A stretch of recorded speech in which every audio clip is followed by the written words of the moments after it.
تیسری تدبیر ان کی یہ تھی کہ شکوک و شبہات پیدا کرنا. ہم ایسے کنفیوژنز پیدا کریں گے اور ایسے پروپیگنڈاز کریں گے کہ جس سے لوگ یہ ٹینشن میں آ جائیں گے کہ کیا صحیح ہے کیا غلط ہے. آج بھی آپ دیکھیں بہت سے لوگ اس طرح کی کنفیوژنز دین کے لیے پھیلاتے ہیں. ابھی میری ایک ملاقات ایک خاتون سے ہوئی تو مجھے کہتی ہیں کہ پتہ ہی نہیں چلتا کون صحیح ہے کون غلط ہے. تو وہی بات کہ یہ بات کس نے دل میں ڈالی؟ ہر چیز میں جب ہمیں یہ معلوم ہوتا ہے کیا چیز صحیح ہے کیا چیز غلط ہے تو دین کے معاملے میں چونکہ ہم لا علمی کا شکار ہوتے ہیں اسی لیے کنفیوژنز آتی ہیں. اور پھر ایسے لوگ جو ہمیں صحیح دین سے ہٹانا چاہتے ہوں ان کو بھی موقع مل جاتا ہے. شکوک و شبہات یہ ایک ایسی چیز ہے، ایسی بیماری ہے، اگر یہ کسی دل میں پڑ جائے نا اس کے اندر اعتماد نہیں آتا، توحید نہیں آتی. پھر اس میدان میں قریش نے بڑی سرگرمی دکھائی کیونکہ اس سے دین سے بالکل ہٹایا جا سکتا تھا. جیسے صرف اتنا ہی کوئی کہہ دے کس نے کہہ دیا یہ حدیث ہے، کس نے کہہ دیا بخاری ٹھیک ہے، نعوذ باللہ اس طرح کی بات کوئی اگر کر دے، کس نے کہہ دیا کہ انسان ہی نے تو لکھی ہے، کیا وہ غلطی نہیں کر سکتا؟ دیکھا جائے تو بہت ساری چیزیں جو ہیں وہ لوگ کنفیوز کرنے کے لیے کہتے ہیں. اس میدان میں قریش نے بھی بڑی سرگرمی دکھائی اور بڑا تفنن کہتے ہیں دل لگی اور ہنسی مذاق کو، بڑا تفنن اختیار کیا. چنانچہ وہ قرآن کے بارے میں کبھی کہتے کہ یہ محض اوٹ پٹانگ خواب ہے جسے محمد رات کو دیکھتے ہیں صلی اللہ علیہ وسلم اور دن میں تلاوت کرنے لگتے ہیں. کبھی کہتے کہ انہوں نے خود ہی اپنی طرف سے گھڑ لیا ہے، کبھی کہتے کہ انہیں ایک انسان سکھاتا ہے، کبھی کہتے یہ محض جھوٹ ہے جسے کچھ لوگوں کی مدد سے انہوں نے گھڑا ہے، یعنی سب مل جل کر گھڑتے ہیں. کبھی کہتے یہ تو پہلوں کے افسانے ہیں جسے انہوں نے لکھوا لیا ہے، اب یہ ان پر صبح و شام تلاوت کیے جاتے ہیں. کبھی کہتے کہ ان کے پاس ایک جن یا شیطان ہے جو اسی طرح کا قرآن لے کر اترتا ہے جیسے کاہنوں پر جن اور شیاطین اترا کرتے ہیں. اللہ تعالیٰ نے جواب میں فرمایا هل انبئکم علی من تنزل الشیاطین تنزل علی کل افاک اثیم. یہ سورہ شعراء کی آیت ہے. کیا میں تمہیں بتاؤں کہ شیطان کس پر اترتے ہیں؟ وہ ایسے لوگوں پر اترتے ہیں جو پکے جھوٹے اور گناہگار ہوتے ہیں. یعنی شیاطین صرف ایسے ہی انسانوں پر اترتے ہیں جو جھوٹے ہوں، بدکار ہوں، گناہوں میں لت پت ہوں. جبکہ میں ایسا ایک انسان ہوں کہ تم نے مجھے کبھی جھوٹ بولتے نہیں سنا اور نہ مجھ سے کبھی کسی طرح کی برائی اور بدکاری پائی. پھر یہ کیوں کر ہو سکتا ہے کہ قرآن شیطان کا اتارا ہوا ہو؟ کبھی کہتے نبی اکرم صلی اللہ علیہ وسلم کو ایک قسم کا جنون ہو گیا ہے جس کے اثر سے وہ عجیب و غریب قسم کے معنی اور مطالب سوچتے ہیں. انہیں نہایت عمدہ قسم کے الفاظ میں ڈھال لیتے ہیں جیسے شعراء اپنے اشعار میں ڈھالا کرتے تھے. لہٰذا وہ شاعر ہیں اور ان کا کلام بھی شعر ہے. اللہ نے اس کا جواب بتایا وَالشُّعَرَاءُ يَتَّبِعُهُمُ الْغَاوُونَ أَلَمْ تَرَ أَنَّهُمْ فِي كُلِّ وَادٍ يَهِيمُونَ وَأَنَّهُمْ يَقُولُونَ مَا لَا يَفْعَلُونَ. یہ بھی سورۃ الشعراء کی آیات ہیں. شعراء کی پیروی بہکے ہوئے لوگ ہی کرتے ہیں. تم دیکھتے نہیں کہ وہ ہر میدان میں بھٹکتے پھرتے ہیں اور ایسی باتیں کہتے ہیں جنہیں وہ کرتے نہیں ہیں. مطلب یہ ہے کہ تین باتیں شعراء کی خصوصیات میں داخل ہیں اور ان میں سے کوئی بات بھی نبی اکرم صلی اللہ علیہ وسلم میں نہیں پائی جاتی. چنانچہ جو لوگ آپ کے پیروکار ہیں وہ اپنے دین میں، اپنے اخلاق میں، اپنے کردار میں، اپنے تصرفات میں، اپنے معاملات میں، غرض ہر بات میں صحیح راستے پر ہیں، راست باز ہیں، پرہیزگار ہیں اور نیکوکار ہیں. ان کو کسی معاملے میں بہکاوا اور گمراہی چھو کر بھی نہیں گئی. پھر نبی اکرم صلی اللہ علیہ وسلم شاعروں کی طرح ہر وادی میں ہاتھ پاؤں نہیں مارتے پھرتے تھے، بلکہ آپ کی دعوت و تبلیغ کا ایک خاص میدان ہے. آپ صلی اللہ علیہ وسلم ایک اللہ، ایک دین اور ایک راستے کی طرف بلا رہے ہیں. اس کے علاوہ آپ وہی بات کہتے ہیں جسے کرتے بھی ہیں اور وہی کام کرتے ہیں جسے کہتے بھی ہیں. لہٰذا آپ کو شعر و شاعری سے کیا نسبت اور شعر و شاعری کو آپ سے کیا نسبت؟ اس طریقے سے اس بات کو بھی کلیئر کیا گیا کیونکہ لوگوں کو یوں شک و شبے میں یہ ڈالا کرتے تھے. پھر بحث اور کٹ حجتی. مشرکین کو تین باتوں سے بہت اچنبھا تھا اور در حقیقت یہی تین باتیں ان کے اور مسلمانوں کے درمیان دینی اختلاف کی جڑ تھی. پہلا توحید، دوسرا رسالت، اور تیسرا موت کے بعد اٹھایا جانا۔ اب آپ دیکھیں، قرآن آپ پڑھتے ہیں، تفسیر پڑھتے ہیں، اب آپ سیرہ پڑھ رہے ہیں، تو آپ جب دونوں کو ایک ساتھ پڑھتے ہیں تو آپ کو مکی صورتوں کے جو مزاج ہیں، جو مضمون ہیں، وہ بھی واضح ہوتے ہیں۔ آپ دیکھیں تو مکی صورتوں میں سب سے پہلی تعلیم توحید کی دی گئی، دوسرا رسالت پر بات کی گئی، کیونکہ وہ اسی کو ہی بلیو نہیں کرتے تھے، اور تیسرا ان کا جو عقیدہ کمزور تھا وہ آخرت کو لے کر تھا۔ تیسری اور آخری بات یعنی موت کے بعد اٹھائے جانے کے معاملے میں ان کے پاس اچھمبے اور عقل کی کمی کے سوا کچھ نہ تھا۔ مطلب ان کو یہ بہت عجیب بات لگتی تھی کہ یہ کیسے ہو سکتا ہے۔ وہ کہتے تھے کہ بھلا جب ہم مر کر مٹی اور ہڈی ہو جائیں گے تو کیا ہمیں دوبارہ اٹھایا جائے گا؟ بھلا ہمارے پچھلے باپ دادا بھی زندہ کیے جائیں گے؟ یہ واپسی تو بعید از عقل لگ رہی ہے، یعنی دور ہے، عقل سے دور بات لگتی ہے۔ وہ یہ بھی کہتے کہ آؤ ہم تمہیں ایک آدمی کا پتہ بتائیں جو تمہیں یہ خبر دیتا ہے کہ جب تم ایک دم ریزہ ریزہ ہو جاؤ گے تو پھر نئے سرے سے پیدا کیے جاؤ گے۔ وہ یہ کہتے تھے کہ سمجھ میں نہیں آتا کہ وہ اللہ پر جھوٹ گڑ رہا ہے یا پاگل ہے۔ یعنی وہ نبی اکرم صلی اللہ علیہ وسلم کے حوالے سے کہتے تھے یہ اللہ پر جھوٹ باندھتے ہیں، یا پھر یہ پاگل ہے کہ یہ کیسی بات کر رہا ہے۔ ایک کہنے والے نے یہ بھی کہا، جو ان مشرکین کا ایک شخص تھا، اس نے یہ بھی کہا کہ کیا موت آئے گی پھر اٹھائے جائیں گے، پھر حشر ہوگا؟ اے ام عمر، یہ تو خرافات ہیں، یعنی اٹس ٹوٹلی فیک، مکمل طور پر جھوٹ بات ہے، مکمل طور پر فضول بیکار بات ہے۔ اللہ نے ان باتوں کا کئی طرح سے جواب دیا۔ خلاصہ جواب یہ ہے کہ تم دیکھتے ہو کہ دنیا میں ظالم اپنے ظلم کی سزا پائے بغیر اور مظلوم ظالم سے اپنا حق وصول کیے بغیر گزر جاتا ہے۔ اس طرح احسان کرنے والا نیکوکار اپنے احسان اور نیکی کا بدلہ پانے سے پہلے، اور برائی کرنے والا بدکار اپنی برائی اور بد کرداری کی سزا پانے سے پہلے ہی مر جاتا ہے۔ اب اگر موت کے بعد کوئی دن ایسا نہ ہو جس میں لوگوں کو زندہ کر کے ظالم سے مظلوم کا بدلہ لیا جائے اور احسان کرنے والے نیکوکار کو انعام اور فاجر اور بدکار کو سزا دی جائے، تو پھر دونوں طرح کے لوگ برابر ٹھہرے، دونوں میں تو کوئی فرق ہی نہ ہوا، بلکہ ظالم اور بد کردار تو مظلوم اور محسن اور پرہیزگار سے کہیں زیادہ خوش قسمت ٹھہرا۔ ظاہر ہے جو غلط کر رہا تھا اگر اس کو اس کی غلطی کی سزا نہیں دی جائے گی تو جو اچھا کر رہا تھا تو پھر زیادہ اچھا تو پھر برا شخص ہو گیا، زیادہ خوش نصیب تو وہ شخص ہو گیا کہ برا کر کے بھی سزا نہیں ملی۔ حالانکہ یہ بات قطعاً نامعقول ہے، عدل و انصاف سے اس کا کوئی واسطہ نہیں، اور اللہ سبحانہ تعالیٰ کے بارے میں یہ سوچا بھی نہیں جا سکتا کہ وہ اپنی خلقت کا نظام ایسی اندھیر نگری اور ظلم و فساد پر رکھے گا۔ اس لیے اس نے فرمایا افنجعل المسلمین کالمجرمین ما لکم کیف تحکمون۔ سورۃ القلم کی آیات ہے، کیا ہم مسلمانوں کو مجرموں جیسا ٹھہرا دیں گے؟ تمہیں کیا ہو گیا ہے، تم کیسے فیصلے کر رہے ہو؟ اور دوسری جگہ اللہ تعالیٰ فرماتے ہیں ام نجعل الذین آمنوا وعملوا الصالحات کالمفسدین فی الارض ام نجعل المتقین کالفجار۔ کیا ہم ایمان لانے والے اور نیک عمل کرنے والوں کو زمین میں فساد مچانے والوں جیسا ٹھہرائیں گے؟ کیا ہم پرہیزگاروں کو بدکاروں جیسا قرار دیں گے؟ دس از امپاسبل، یہ نہیں ہو سکتا۔ نیز فرمایا ام حسب الذین اجترحوا السیئات ان نجعلہم کالذین آمنوا وعملوا الصالحات سواء محیاہم ومماتہم ساء ما یحکمون۔ کیا جن لوگوں نے برائیاں کما رکھی ہیں وہ یہ سمجھتے ہیں کہ ہم انہیں ایمان لانے والوں اور نیک اعمال کرنے والوں جیسا ٹھہرائیں گے کہ ان سب کا جینا مرنا یکساں ہوگا؟ برا فیصلہ ہے جو یہ لوگ کرتے ہیں۔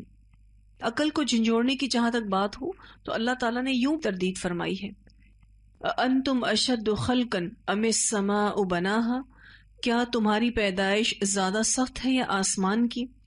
نیز فرمایا اولم يروا ان اللہ الذی خلق السماوات والارض ولم يعی بخلقہن بقادر علی ان یحیی الموتى بلا انہ علی کل شیء قدیر۔ یہ سورۃ الاحقاف کی آیت ہے۔ کیا انہیں یہ دکھائی نہیں دیتا کہ جس اللہ نے آسمان اور زمین کو پیدا کیا اور انہیں پیدا کر کر بالکل بھی نہیں تھکا، وہ اس بات پر قادر ہے کہ مردوں کو زندہ کر دے؟ کیوں نہیں، یقیناً وہ ہر چیز پر قدرت رکھتا ہے۔ جو اللہ آسمان زمین کو پیدا کر کر نہیں تھکا، تو کیا وہ اس بات پر قادر نہیں ہو سکتا کہ مردوں کو زندہ کر کے نکالے؟ پھر یہ بھی فرمایا وَلَقَدْ عَلِمْتُمُ النَّشْأَةَ الْأُولَى فَلَوْلَا تَذَكَّرُونَ، تم پہلی بار کی پیدائش کو تو جانتے ہو، پھر کیوں بات کو سمجھتے نہیں؟ یعنی پہلی بار کی پیدائش کو جانتے ہو مطلب یہ کہ جب انسان پہلی بار پیدا ہوا تو وہ کچھ نہیں تھا، آؤٹ آف نتھنگ اللہ تعالیٰ نے انسان کو پیدا کیا، کچھ نہیں تھا پھر پیدا کیا، تو وہ زیادہ مشکل تھا کہ دوسری بار جو چیز بن چکی ایک بار اس کو دوبارہ پیدا کرنا کیا مشکل ہے۔ پھر فرمایا ہم نے جس طرح پہلی بار شروع میں پیدا کیا تھا اسی طرح سے دوبارہ پلٹا کر بھی پیدا کریں گے، ہمارے ذمے یہ وعدہ ہے، وعدن علینا انا کننا فاعلین، اور ہم اسے کر کر رہیں گے۔ سورہ انبیاء کی آیت ہے۔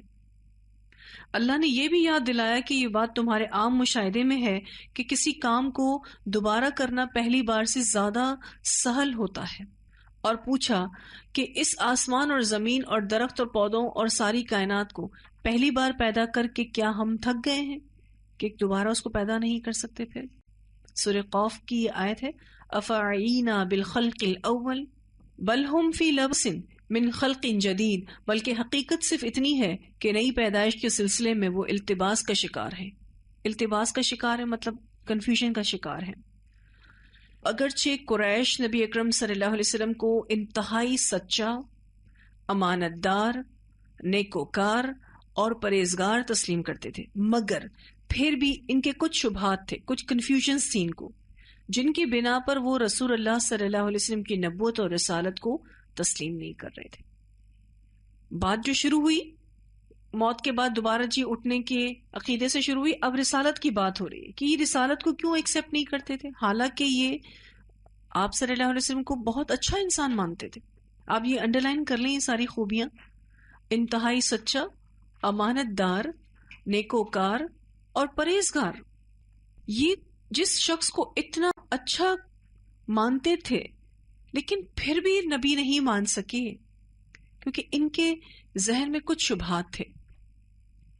ان کا ایک بہت بڑا گمان یہ تھا کہ نبوت اور رسالت کے مرتبے اور مقام کو اس سے کہیں اور اونچا بڑا سمجھتے تھے کہ وہ کسی انسان کو دیا جائے۔ ان کا عقیدہ تھا کہ انسان رسول نہیں ہو سکتا، نہ رسول انسان ہو سکتا ہے۔ اس لیے جب نبی اکرم صلی اللہ علیہ وسلم نے اپنی نبوت اور رسالت کا اعلان کیا اور اس پر ایمان لانے کی دعوت دی تو مشرکین کو حیرت اور تعجب ہوا، اور انہوں نے کہا کہ ما لہذا الرسول یأکل الطعام ویمشی فی الاسواق، کیسا رسول ہے، کھاتا پیتا ہے، بازاروں میں گھومتا پھرتا ہے۔ اللہ تعالیٰ نے ان کی خام خیالی کا مزید نقشہ کھینچتے ہوئے فرمایا بل عجبوا ان جاءہم منذر منہم فقال الکافرون ھذا شیء عجیب، انہیں تعجب ہوا کہ ان کے پاس خود انہی میں سے ایک ڈرانے والا آ گیا، چنانچہ ان کافروں نے کہا یہ تو بڑی عجیب چیز ہے۔ انہوں نے یہ بھی کہا ما انزل اللہ علی بشر من شیء، اللہ نے کسی بشر پر کوئی چیز نہیں اتاری۔ اللہ تعالیٰ نے ان کے عقیدے کو باطل ٹھہرایا اور اس کی تردید کرتے ہوئے فرمایا قل من انزل الکتاب الذی جاء بہ موسیٰ نورا وہدی للناس، کہہ دو وہ کتاب کس نے اتاری جو موسیٰ لے کر آئے تھے، الذی جاء بہ موسیٰ، موسیٰ جو کتاب لائے تھے وہ بتاؤ کس نے اتاری، جو لوگوں کے لیے روشنی اور ہدایت تھی۔ اس طرح اللہ نے انہیں دوسرے انبیاء کے واقعات بھی سناتے ہوئے بتلایا کہ ان کی قوموں نے بھی ان کی رسالت کا انکار کرتے ہوئے یہی کہا تھا ان انتم الا بشر مثلنا، کہ تم لوگ بھی ہمارے ہی جیسے بشر ہو، اور اس کے جواب میں پیغمبروں میں نے یہی کہا ان نحن الا بشر مثلکم ولکن اللہ یمن علی من یشاء من عبادی، سورہ ابراہیم کی آیت ہے، جی ہاں ہم بھی تمہاری طرح کے بشر ہیں لیکن اللہ اپنے بندوں میں سے جس پر چاہتا ہے احسان کرتا ہے، یعنی جس پر چاہتا ہے اللہ وحی اتارتا ہے، اس کو اسپیشل وحی کے ذریعے کیا جاتا ہے۔ مطلب یہ ہے کہ جتنے انبیاء اور رسول گزرے ہیں وہ سبھی بشر تھے، اگر بشر کے بجائے فرشتے کو رسول بنا دیا جاتا تو رسالت کا مقصد ہی پورا نہ ہوتا، کیونکہ انسان فرشتوں کے نقش قدم پر چلنے کی طاقت ہی نہیں رکھتا۔ کتنی سمپل بات ہے۔ اس کے علاوہ مشرکین کا شبہ بھی جوں کا توں رہتا، کیونکہ وہ یہ کہتے کہ جی اب اس فرشتے جیسے تو ہم نہیں ہو سکتے، اس لیے وَلَوْ جَعَلْنَاهُ مَلَكًا لَجَعَلْنَاهُ رَجُلًا وَلَلَبَسْنَا عَلَيْهِمْ مَا يَلْبِسُونَ، اگر ہم فرشتے کو رسول بناتے تو بھی ہم اسے انسان ہی بناتے، یعنی اس فرشتے کو کس پر شفٹ کر کے بھیجتے؟ انسانی شکل میں شفٹ کر کے بھیجتے، اور جو شبہ اب یہ کرتے ہیں اسی شبے میں انہیں پھر ڈال دیتے۔ لہٰذا جب نہ رسالت کا مقصد حاصل ہو نہ لوگوں کا شبہ دور ہو تو فرشتے کو رسول بنانے کا کیا فائدہ؟ اب چونکہ مشرکین تسلیم کرتے تھے کہ حضرت ابراہیم، حضرت اسماعیل اور حضرت موسیٰ علیہم السلام پیغمبر تھے اور بشر بھی تھے، اس لیے انہیں اس شبے پر جمنے اور اڑنے کی گنجائش نہ مل سکی۔ لہٰذا انہوں نے ایک دوسرا شبہ ظاہر کیا اور کہنے لگے، کیا اللہ کو اپنی پیغمبری کے لیے یہی یتیم اور لاچار انسان ملا؟ یہ کیسے ہو سکتا ہے کہ اللہ تعالیٰ قریش اور ثقیف کے بڑے بڑے سرداروں کو تو چھوڑ دے اور مسکین کو اپنا پیغمبر بنا دے؟ کیونکہ یہ اس طرح کی بات سورہ زخرف میں انشاءاللہ پڑھیں گے۔ وہ کہتے تھے کہ لولا نزل هذا القرآن على رجل من القريتين عظيم۔ من القريتين سے مراد دو بستیاں یعنی مکہ اور طائف۔ مکہ میں قریش اور طائف میں ثقیف کی فیملیز رہتی تھیں۔ یہ قرآن مکہ اور طائف کی دونوں آبادیوں میں سے کسی بڑے آدمی پر کیوں نہ اتارا گیا؟ اللہ تعالیٰ نے اس کا بڑا مختصر جواب دیا، اہم یقسمون رحمت ربک، کیا تمہارے رب کی رحمت اب یہ لوگ تقسیم کریں گے؟ یعنی اب یہ بتائیں گے کہ وہی قرآن نبوت اور رسالت کس کو دینا ہے؟ وہی قرآن نبوت اور رسالت سب کی سب اللہ کی رحمت ہے، اور اللہ ہی جانتا ہے کہ اپنی رحمت کس پر کرے یا کیسے تقسیم کرے، کس کو دے کس کو نہ دے۔ چنانچہ فرمایا اللہ اعلم حیث یجعل رسالتہ، اللہ بہتر جانتا ہے کہ اپنی رسالت کہاں رکھے، یعنی کس کو دے۔ چونکہ اس جواب کے آگے ان کا کوئی عذر نہ چل سکا، اس لیے انہوں نے ایک اور شبہ پیش کیا، ایک اور کنفیوژن لائے۔ کہا کہ ہم دیکھتے ہیں کہ جو شخص دنیا کے بادشاہوں میں سے کسی بادشاہ کا ایلچی ہوتا ہے، اس کے لیے بادشاہ کی طرف سے جاہ و حشمت کہتے ہیں مرتبے کو، رتبے کو، شان و شوکت کو، ٹھیک ہے، جاہ و حشمت، مرتبہ، رتبہ، شان و شوکت کے تمام لوازمات، یعنی خدم اور حشم کہتے ہیں نوکر چاکر، مال اور جاگیر اور جاہ و جلال کے تمام وسائل فراہم کیے جاتے ہیں۔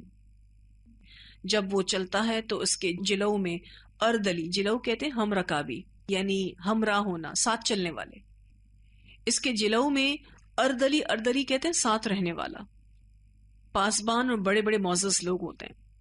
کسی بادشاہ کے نمائندے کا یہ پروٹوکول ہوتا ہے کہ اس کے جاؤ حشمت کے تمام لوازمات اس کے ساتھ، اس کے آگے پیچھے نوکر چاکر ہوتے ہیں، اس کے پاس اتنی پراپرٹیز ہوتی ہیں، پیسے ہوتے ہیں، اس کا ایک جاہ و جلال ہوتا ہے، اور جب بھی وہ کہیں جاتا ہے تو اس کے آس پاس پاسبان ہوتے ہیں، اردلی ہوتے ہیں، یعنی اس کے خود کے بھی بہت بڑی ٹیم ساتھ چلتی ہے، بڑے بڑے معزز لوگ اس کی ٹیم میں ہوتے ہیں۔ پھر کیا بات ہے کہ محمد صلی اللہ علیہ وسلم اللہ کا ایلچی ہوتے ہوئے بھی لقمہ زندگی کے لیے بازاروں میں دھکے کھاتا پھرتا ہے؟ کہ ایک رسول ہے، اللہ کا پیغمبر ہے، اس کی یہ حالت کیوں ہے؟ ان کو یہ حیرت ہوتی تھی۔ وہ کہتے تھے لولا انزل الیہ ملک فیکون معہ نذیرا او یلقى الیہ کنز او تکون له جنۃ یأکل منها وقال الظالمون ان تتبعون الا رجلا مسحورا۔ آخر اس کے اوپر کوئی فرشتہ کیوں نہیں اتارا گیا جو اس کے ساتھ ڈراوے کا کام کرتا، یا اس کی جانب کوئی خزانہ کیوں نہیں اتارا گیا، اس کے پاس کوئی ایسا باغ کیوں نہیں ہے جس سے وہ کھاتا رہتا؟ چنانچہ ان ظالموں نے کہا کہ تم لوگ محض ایک ایسے آدمی کی پیروی کر رہے ہو جس پر جادو کر دیا گیا ہے۔ یہ تھا مشرکین کا اعتراض۔ لیکن معلوم ہے کہ نبی صلی اللہ علیہ وسلم چھوٹے بڑے، کمزور طاقتور، غریب مالدار، نیچے اونچے، غلام آزاد، ہر طرح کے لوگوں کے پاس پیغمبر بنا کر بھیجے گئے تھے۔ اب اگر آپ جاہو جلال کے ساتھ خدم اور حشم اور بڑے بڑے لوگوں کے جلووں میں چلتے پھرتے تو آخر کمزور اور چھوٹے لوگ آپ تک کیسے پہنچ سکتے، آپ سے کیسے فائدہ اٹھا سکتے تھے؟ جبکہ اکثریت انہی کی ہوتی ہے، غریب طبقے کی زیادہ اکثریت ہے۔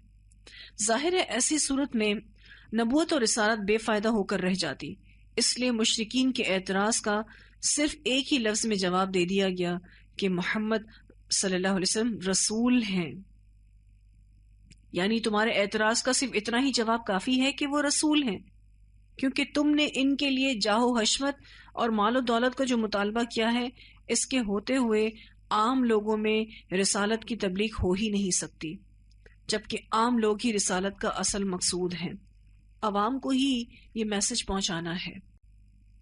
اس شبے کا جواب پا کر انہوں نے ایک اور پہلو بدلا اور معجزات اور نشانیوں کا مطالبہ کرنے لگے۔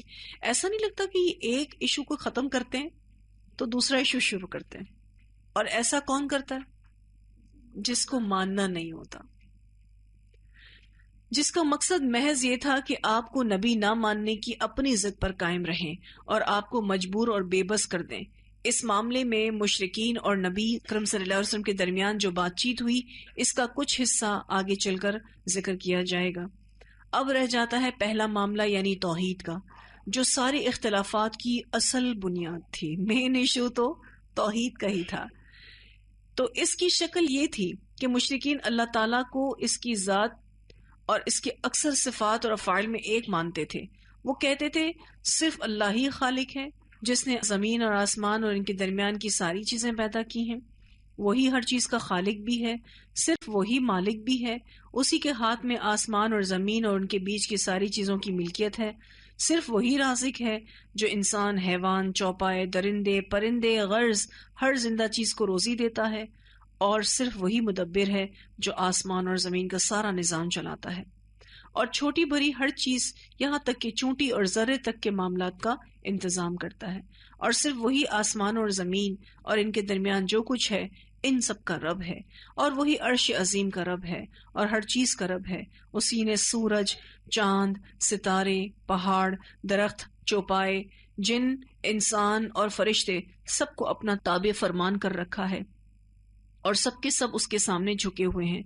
وہ جس کو چاہے پناہ دے کوئی پکڑ نہیں سکتا، اور جس کو چاہے پکڑ لے کوئی پناہ نہیں دے سکتا۔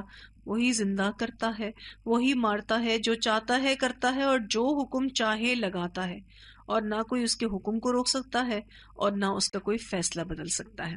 یہ ساری باتیں مشرکین تسلیم کرتے تھے۔ پلیز اس کو انڈرلائن کیجیے، بہت امپورٹنٹ بات ہے کہ مشرکین اس کو ایکسپٹ کرتے تھے، اور ان سب میں وہ اللہ کو ایک اکیلا یکتا مانتے تھے۔ وہ اللہ کی ذات اور مذکورہ صفات اور افعال میں کسی کو شریک نہیں مانتے تھے۔ البتہ ان سب باتوں میں اللہ کو ایک ماننے کے بعد وہ یہ کہتے تھے کہ اللہ نے اپنے بعض مقرب اور مقبول بندوں، مثلاً پیغمبروں اور نبیوں کو، اولیاء کرام اور بزرگان دین کو، اچھے اور نیکوکار لوگوں کو اس دنیا کے بعض کاموں میں کچھ تصرف کرنے کا اختیار دے دیا ہے۔ آج کے مسلمانوں کا شرک کیا ہے؟ ایز اٹ از سیم، کتنا سیم ہے، اور اللہ کے دیے ہوئے اس اختیار کی بنا پر وہ تصرف کرتے ہیں۔ مثلاً وہ اولاد دیتے ہیں، وہ مصیبت دور کرتے ہیں، بیمار کو شفا دیتے ہیں، اور بعض دیگر ضرورتیں پوری کر دیتے ہیں، اور اللہ نے انہیں یہ اختیار اس لیے دیا ہے کہ وہ اللہ کے مقرب ہیں، اللہ کے نزدیک ان کا خاص مرتبہ اور مقام ہے، اور چونکہ اللہ نے ان کو یہ تصرف اور اختیار دے رکھا ہے، اس لیے وہ بندوں کی ضرورتیں غیبی طریقے سے پوری کر دیتے ہیں۔ چنانچہ بعض مصیبتیں دور کر دیتے ہیں، بعض بلائیں ٹال دیتے ہیں، اور جس سے وہ خوش ہو جاتے ہیں اسے بھی اللہ کا مقرب بنا دیتے ہیں، اور اللہ سے ان کی سفارش بھی کر دیتے ہیں۔ مشرکین نے اپنے ان خیالات کی بنا پر ان انبیاء اعظام، اولیاء کرام، بزرگان دین اور نیکوکار لوگوں کو اپنے اور اللہ کے درمیان وسیلہ بنا لیا، اور ایسے ایسے اعمال ایجاد کیے جن کے ذریعے ان لوگوں کا تقرب اور ان کی رضامندی حاصل کی جا سکے۔ چنانچہ وہ مشرکین پہلے ان اعمال کو بجا لاتے، پھر عاجزی کے ساتھ گڑ گڑا کے ان ہستیوں سے فریاد کرتے اور کہتے ہماری ضرورت پوری کر دو، ہماری مصیبت ٹال دو اور ہمارا خطرہ دور کر دو۔ یہ ان کا عقیدہ تھا۔ اور آج اگر آپ کسی مسلمان سے بھی بات کریں تو کہتے ہیں ہم بھی تو یہی کہتے ہیں کہ سب کچھ کرنے والی ذات اللہ ہے، تو مشرکین بھی یہی کہتے تھے، لیکن وہ یہ کہتے تھے کہ کچھ بندوں کو اللہ نے اپنے کچھ پاورز دے دیے، اور مختلف بزرگان کے اگر آپ نام دیکھیں جو لوگوں نے ان کے رکھے ہیں تو آپ کو سیم عقیدہ مشرکین سے ملتا جلتا ملے گا. اب رہا یہ سوال کہ کیا وہ اعمال ہیں جنہیں مشرکین نے ان ہستیوں کی رضامندی اور تقرب کے لیے ایجاد کیا. اب وہ اعمال یہاں سے پلیز آپ ان بریکٹ لیں گے تو وہ یہ اعمال تھے. ٹھیک ہے, اس کو ان بریکٹ لے لیں, بہت امپورٹنٹ پوائنٹ ہے. اس سے ہم مسلمانوں کے جو اعمال ہیں اس کو جج کریں گے. انہوں نے انبیاء, اولیاء اور بزرگان دین کے نام سے بعض مخصوص جگہوں پر آستانے بنا کر وہاں ان کے اصلی یا خیالی تصویریں یا مورتیاں سجا رکھی تھیں. اور کہیں کہیں تو ایسا بھی ہوا کہ ان کے خیال میں بعض اولیاء کرام یا بزرگان دین کی قبریں مل گئیں تو مورتی تراشنے کے بجائے انہی قبروں پر ہی آستانے بنا دیے. اس کے بعد یہ لوگ ان آستانوں پر جاتے اور مورتیوں یا قبروں کو چھو کر ان سے برکت حاصل کرتے اور ان کے گرد چکر لگاتے, تعظیم کے طور پر ان کے سامنے کھڑے ہوتے, نظر و نیاز پیش کرتے, چڑھاوے چڑھاتے اور ان طریقوں سے ان کی قربت اور ان کا فضل چاہتے. نیز نظر و نیاز اور چڑھاوے کے طور پر یہ لوگ اپنی کوئی بھی چیز پیش کر دیتے تھے. کھیتی سے حاصل ہونے والے گلے, کھانے پینے کی چیزیں, جانور, چوپائے, سونا, چاندی, مال اور اسباب, غرض جو جس سے ہو سکتا نظر کر دیتا.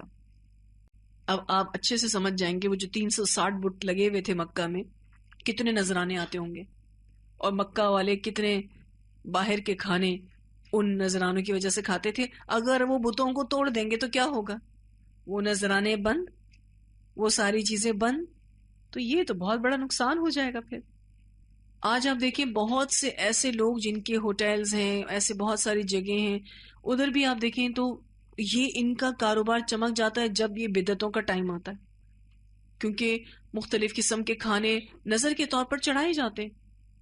اور یا پھر ایسی رسومات جو ہمارے مسلمانوں میں جڑ پکڑ گئی ہیں, جس میں آپ دیکھتے ہیں 10واں 20واں 40واں برسی, یہ ساری جتنی بھی بدعات ہیں جس کی وجہ سے آپ دیکھیں کہ کھانے پینے چل رہے ہیں.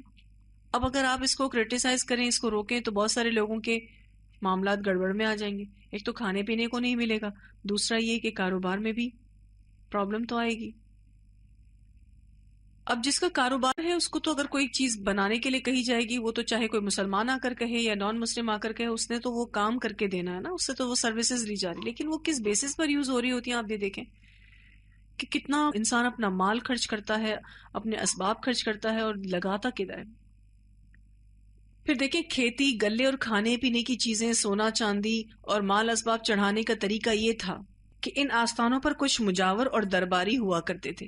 مشرکین یہ چیزیں ان مجاوروں کو پیش کرتے, وہ مجاور انہیں قبروں اور مورتیوں پر چڑھا دیتے. عام طور پر ان کے بغیر براہ راست کوئی چیز نہیں چڑھائی جاتی تھی, اس لیے جو پنڈت اور مجاور تھے نا, ان کی بھی بڑی ویلیو تھی. بیسیکلی ان کے ہاتھ میں دیا جاتا, وہ نیکوکار اور پرہیزگار مانے جاتے تھے, ان کے ہاتھ میں دیے جاتے, اور وہ جو ہے قبروں پر یا ان سب جگہوں پر چڑھائے جاتے تھے. البتہ جانوروں اور چوپایوں کو چڑھانے کا طریقہ علیحدہ تھا. اس کی بھی کئی شکلیں تھیں.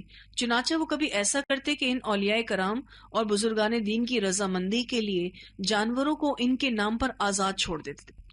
وہ جہاں چاہتا چرتا اور گھومتا اور پھرتا, کوئی اسے کسی طرح تکلیف نہیں پہنچاتا, بلکہ تقدس کی نظر سے اسے دیکھا جاتا. اور کبھی ایسا کرتے کہ جانوروں کو ان کے ولیوں اور بزرگوں کے آستانے پر لے جا کر ذبح کر دیتے, اور کبھی ایسا کرتے کہ آستانے کے بجائے گھر ہی پر ذبح کر لیتے, لیکن کسی ولی یا بزرگ کا نام اس پر لے لیا کرتے تھے. ان کاموں کے علاوہ مشرکین کا ایک کام یہ بھی تھا کہ وہ سال میں 1 یا 2 مرتبہ ان ولیوں اور بزرگوں کے آستانوں پر میلہ لگاتے تھے. یہ وہی میلہ ہے جس میں حضرت ابراہیم نے جانے سے انکار کیا تھا. اس لیے خاص تاریخوں میں ہر طرف سے لوگ اکٹھا ہوتے, اور اوپر ان کی جو حرکتیں ذکر کی گئی ہیں وہ یہ سب کیا کرتے تھے. یعنی سال میں ایک اینول ایونٹ ان کا ایسا ہوتا تھا, سالانہ ایک ان کا میلہ ایسا ہوتا تھا کہ جس میں جتنا یہ الگ الگ جو شرک کیا کرتے تھے وہ ایک ہی دن سب کرتے تھے. یعنی آستانوں کو چھو کر برکت حاصل کرنا, ان کا طواف کرنا, نظر و نیاز پیش کرنا, چڑھاوے چڑھانا, جانور قربان کرتے وغیرہ, یہ سب کرتے تھے. یہ سالانہ عرس یا میلہ ایسا اہم ہوتا کہ اس میں دور نزدیک سے چھوٹے بڑے ہر طرح کے لوگ حاضر ہو کر اپنی نظر نیاز پیش کیا کرتے اور اپنا مقصد حاصل ہونے کی امید رکھتے. ابھی آپ کبھی کراچی شہر میں مختلف درگاہیں ہیں نا، کبھی عرس لگے تو دیکھیں، یا آپ کے ملک میں اور بھی بہت ساری درگاہیں ہیں جس کو آپ ایگزیکٹلی سیم سچویشنز ہیں. اس طریقے سے چراغاں کرنا اور اس طریقے سے ایسا جیسے کوئی مندر ہے، اور قبروں پر جا کر برکتیں لینا. حالانکہ آپ دیکھیں کہ کوئی عالم اس کو صحیح نہیں سمجھتا، اور اگر آپ اس جگہ پر آنے والی عوام کو کبھی دیکھیں تو آپ کو حیرت ہوتی، نہ عورتوں نے پردہ کیا ہے. آج اس پر جب پڑھ رہی تھی کہ یہ میلہ اتنا اہم ہوتا کہ اس میں دور سے نزدیک سے چھوٹے بڑے ہر طرح کے لوگ حاضر ہوتے. میں دیکھتی ہوں سزوکیوں میں، گاڑیوں میں، وینوں میں، بسوں میں، پوری پوری فیملیز، ایون ایک اگر دودھ پیتا بچہ بھی ہے نا، اس کو بھی حاضری کے لیے لے کر آئے ہیں. گاؤں سے گاڑیاں کرا کے قرضے لے کے پہنچ رہے ہیں اور چادریں چڑھا رہے ہیں، لنگر بٹے جا رہے ہیں، اور پتہ نہیں کیا کیا کچھ وہاں ہو رہا ہے، اور وہیں سو رہے ہیں کیونکہ اتنے غریب لوگ ہیں. عورتیں، بچے، چھوٹے بڑے سب سڑکوں پہ سوئے ہوئے ہیں. اتنی حیرت ہوتی ہے یقین مانے دیکھ کر کہ ہمارا دین یہ تو ہو ہی نہیں سکتا. ہمارا دین ایسا کیسے ہو سکتا ہے جو اس طریقے سے عورت کو بے پردگی کر کے سڑک پر سلائے گا؟ یہ حال ہے سیم ایز اٹ از مشرکین والا. آگے دیکھیں، پھر یہ سارے کام مشرکین اس غرض سے کرتے کہ ان اولیاء کرام اور بزرگان دین کا تقرب اور ان کی خوشنودی حاصل کر کے انہیں اپنے اور اللہ کے درمیان وسیلہ بنائیں اور ان کا دامن پکڑ کر اللہ تک پہنچ جائیں، کیونکہ وہ یہ سمجھتے تھے کہ یہ اولیاء کرام اور بزرگان دین انہیں اللہ کے قریب پہنچا دیں گے اور ان کی ضرورتوں کے لیے اللہ سے سفارش کریں گے.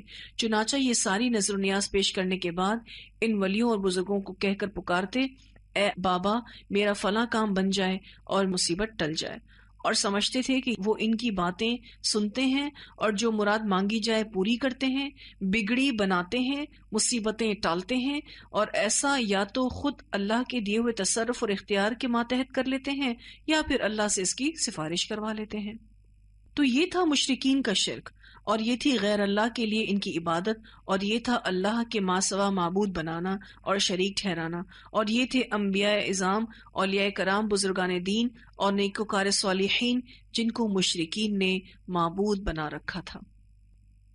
پھر نبی اکرم صلی اللہ علیہ وسلم جو توحید کی دعوت لے کر اٹھے اور اللہ کے سوا ہر معبود کو چھوڑنے کا مطالبہ کیا تو مشرکین پر یہ بات بہت گراں گزری اور انہیں یہ مطالبہ بہت بھاری اور غلط محسوس ہوا.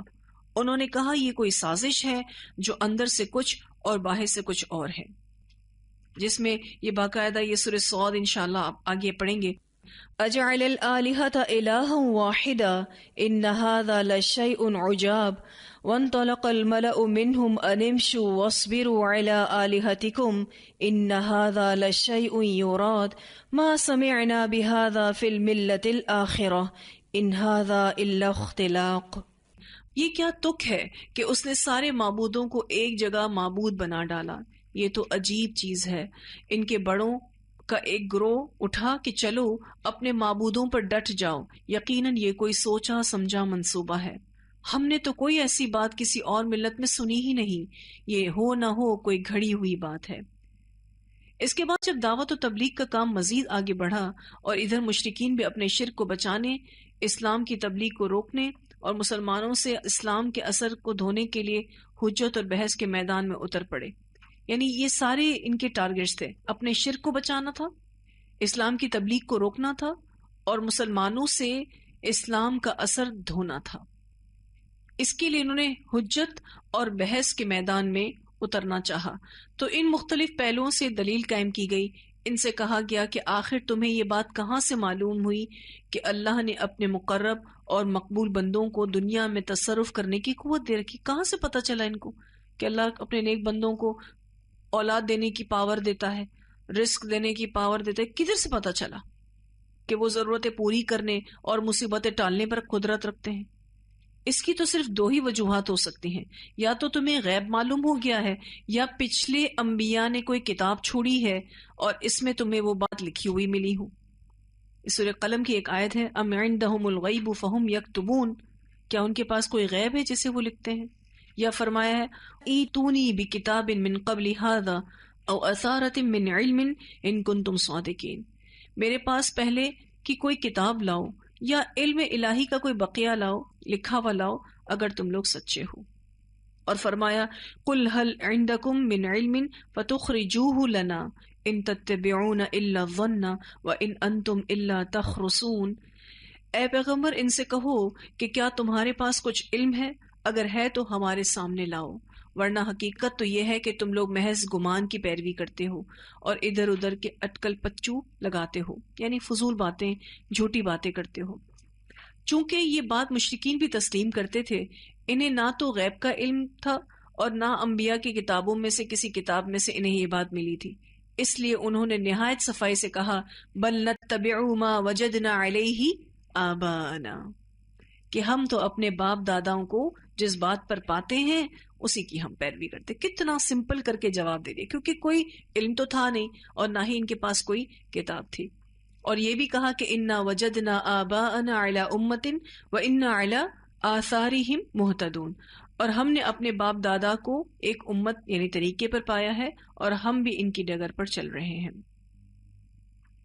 اس جواب سے جب مشرکین کی جہالت اور بے بسی کھل گئی تو ان سے کہا گیا ان اللہ یعلم وانتم لا تعلمون، تم لوگوں کو تو نہیں معلوم لیکن اللہ جانتا ہے، اس لیے اس کی بات سنو کہ وہ تمہارے شرکاء کی حقیقت بتاتا ہے اور کہتا ہے ان الذین تدعون من دون اللہ عباد امثالکم، بے شک اللہ کے ماں سوا جن کو تم پکارتے ہو وہ تمہارے ہی جیسے بندے ہیں، یعنی جو چیزیں اللہ کے ساتھ مخصوص ہیں ان پر جس طرح تم کو قدرت حاصل نہیں اس طرح سے تمہارے ان شرکاء کو بھی قدرت حاصل نہیں، پس تم اور وہ دونوں بے بس ہونے اور قدرت نہ رکھنے میں یکساں ہو اور برابر ہو۔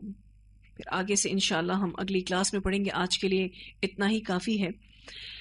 یہ جتنی بھی ہم نے آج کتاب کے حوالے سے بات پڑھی، کافی سارا الحمدللہ ہم نے اس کو آج کور کیا۔ اس میں آپ کو مشرکین کا جو دین کو لے کر جو ایک عقیدہ تھا، آپ دیکھیں ایک ایک پہلو کو واضح کیا گیا، ایک ایک پہلو کو اچھے سے کلیئر کیا گیا الحمدللہ، جس میں آپ دیکھیں تو یہ توحید کو ایکسیپٹ نہیں کرتے تھے، یہ رسالت کو ایکسیپٹ نہیں کرتے تھے، اور یہ آخرت کو ایکسیپٹ نہیں کرتے تھے۔ ایچ اینڈ ایوری جو ایسپیکٹس ہیں اس کو اس کتاب میں بڑے اچھے سے واضح کیا گیا ہے۔ اب جب کبھی آپ مکی صورتیں پڑھیں گے تو آپ بہت اچھا ربط اس کے درمیان قائم کر سکتے ہیں الحمدللہ۔ تو آج کے لیے بس اتنا ہی کافی ہے۔ وآخر دعوانا ان الحمد للہ رب العالمین، سبحانک اللہم وبحمدک، نشہد ان لا الہ الا انت، نستغفرک ونتوب الیک۔ سبحان ربک رب العزة عما یصفون، وسلام علی المرسلین، والحمد للہ رب العالمین۔